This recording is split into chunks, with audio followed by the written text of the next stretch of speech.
Sa EMPO Challenge 2025, sinubok ang mga kalahok sa unattended baggage scenario upang masukat ang kanilang bilis, diskarte at pagsunod sa PNP Operational Procedure Manual na ginanap noong October 11 ngayong taon. Pinuri ni Acting Chief PNP, Police Lieutenant General Jose Melencio Nartates Jr.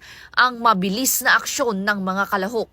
Ngunit binigyang diin ang kahalagahan ng maayos na plano, koordinasyon at tamang pamumuno sa bawat operasyon. Ang tunay na diwa ng EMPO ay hindi lamang sa bilis ng tugon, kundi sa tamang pag-assess at ligtas na pagpapatupad ng operasyon. Sa pagtatapos ng paligsahan, Manila Police District ang itinanghal na kampyon matapos ipamalas ang mahusay na koordinasyon at epektibong estratehiya sa kanilang operasyon.